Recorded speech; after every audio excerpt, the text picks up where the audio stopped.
তো hello guys, back to my channel. তোমার চ্যানেলে সবাইকে ওয়েলকাম। তো আশা করছি অবশ্যই ভালো আছে। তো তোমার নতুন একটা ভিডিও নিয়ে চলে এলাম। তোমার টাইটেল আর থাম্বনেল দেখে অলরেডি বুঝতে পেরে গেছো কি নিয়ে ভিডিও করতে চলেছি। তো আজকে আমরা শিখবো যে কম্প্রেসারের যে ফ্রিজের যে কম্প্রেসার থাকে সেই কম্প্রেসারটা কিভাবে কাজ করে বা কিভাবে আমাদের ঠান্ডাটা হয় সেই প্রক্রিয়াটা আজ তোমাদের বোঝাবো। তো চলো ভিডিওটা শুরু করা যাক। তো গাইস, এটা হলো আমাদের কম্প্রেসার। তো এটা হলো 190 লিটারের কম্প্রেসার। তো এটা কাটিং করে নিয়েছি তোমাদের বোঝানোর জন্য। এই যে কম্প্রেসারটা রয়েছে, তো এটা কিভাবে কাজ করে, কিভাবে প্রক্রিয়াটা হয়, তো সেটা বোঝাবো।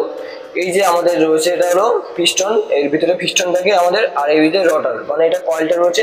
কয়েলের মাধ্যমে যখনই আমাদের রোটারটা ঘুরে, এইবার যে রটারটা রয়েছে, এই রটারটা যখনই ঘুরবে তখনই আমাদের যে এই যে পিস্টনটা রয়েছে, পিস্টনটা আপ ডাউন ওঠানামা করবে। তখনই আমাদের এই যে প্রেশারটা রয়েছে, আমাদের যেটা বলে ডিসচার্জ লাইন যেটা বলে, তো সেই ডিসচার্জ লাইন থেকে আমাদের প্রেশারটা বাড়াবে। তো তোমাদের ক্লিয়ারলি বোঝানোর জন্য আরেকটা আমি এখানে কমপ্লিট রেখে দিয়েছি। তো এই যে প্রক্রিয়াটা রয়েছে, তো এই নিচে গাছ দেখো, ওখানে যখনই এবার রোটার ঘোরাবো তো এই পিস্টনটা দেখতে পাচ্ছ গাছ, ওটা নামা করছে। তাহলে ওটা যখন নামা যখন করছে, আমাদের এই যে এখানে পিস্টন রয়েছে, পিস্টনের মাধ্যমে আমাদের প্রক্রিয়াটা, আমাদের এই সেকশন লাইন এখান থেকে সেকশন করে আমাদের এই যে ডিসচার্জ লাইন, তো এখানে যখনই আমি ঘোরাবো গাছ, এখানে কিছুক্ষণ যদি আমরা ঘুরিয়ে রাখি, তো এটা ছাড়লে এটা আওয়াজ হচ্ছে, তাহলে আমাদের এখানে প্রেশার ক্রিয়েট হচ্ছে। তো এই প্রক্রিয়াটা এইভাবে কাজ করে, তোমাদের ডায়াগ্রামের মাধ্যমে দেখাবো এখন আমি।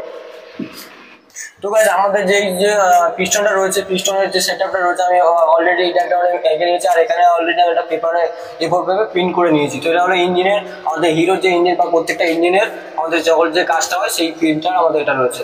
তো এই প্রক্রিয়াটা ঠিক এরকমই। এটা কেমন ভাবে কাজ করে, আমাদের এই যে পিস্টনটা রয়েছে, এটা হলো আমাদের সিস্টেম বক্স। তো সিস্টেম বক্স মানে বোঝা যায় কিরকম বলছে, বোঝা যাচ্ছে। তো গাইস, আমাদের যে এই যে পিস্টনটা রয়েছে, এই যে সিস্টেম বক্স, তো এই সিস্টেম বক্স যখনই ঘোরানো হয় তখন এই দেখবে হচ্ছে আপ ডাউন হচ্ছে। তখন সেই প্রক্রিয়াটা ভাবে আমাদের এই যে আমাদের যে বক্সটা রয়েছে, এই বক্সের ভেতরে আমাদের কিন্তু পিস্টনটা ওঠানামা করে। তাহলে আমাদের কি বোঝানো কি হলো, আমাদের এই যে তীর চিহ্নটা রয়েছে, এটা আমাদের ডিসচার্জ লাইন। তো এটা হলো আমাদের ডিসচার্জ লাইন। আর আমাদের এই যে তীর চিহ্নটা নিচে আছে, এটা হলো সেকশন লাইন। তাহলে এটা আমাদের সেকশন লাইন হয়ে গেল। তো ডিসচার্জ লাইন, সেকশন লাইন, তাহলে এটা কোন ভাবে কাজ করে, যখনই আমাদের রোটারটা যখন নিচে নামবে, তাহলে কি হবে, প্রক্রিয়াটা সেকশন লাইনটা নিচে টানবে।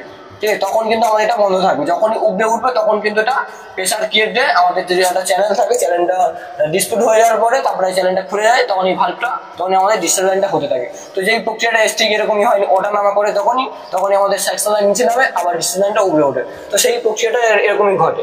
আমাদের বাইকের ক্ষেত্রে কেমন হয়, বাইকের ক্ষেত্রে আমাদের যেই যে ইলেকট্রিক এটা রয়েছে, তো ইলেকট্রিকটা যখনই এখানে ফায়ার হয়, তখনই আমাদের সিলিন্ডারের ভিতরে আমাদের পিস্টনটা নিচে নেমে যায়, প্রেসারে আবার উপরে উঠে যায়। তো সেই প্রক্রিয়াটা ঠিক এইভাবে করে আমাদের এটা কিন্তু কাজ করে।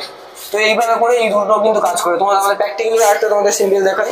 তো এই যে আমাদের যে চ্যানেলটা রয়েছে, চ্যানেলের ভিতরে যে পিস্টনটা রয়েছে, তো এই যে আমাদের এটা হলো আমাদের এই যে চ্যানেলের সেকশন লাইনে, যেটা আমাদের যে সেকশন লাইনটা টানে, তো সেইটা হলো আমাদের এই যে আউটপুট লাইন। তো এই হলো আউটপুট লাইন। তো আমাদের এইটার সিম্পলের মাধ্যমে আমাদের যখনই ঘোরানো হয়, প্রেসার ক্রিয়েট হয়, তখন আমাদের যে কম্প্রেসার এইভাবে কাজ করে। তো ভিডিওটি বোঝা গেল। তো ভিডিওটি কেমন লাগলো অবশ্যই তোমরা কমেন্ট করে যাবে। তো ভিডিওটি ভালো লাগলে অবশ্যই লাইক করে দেবে।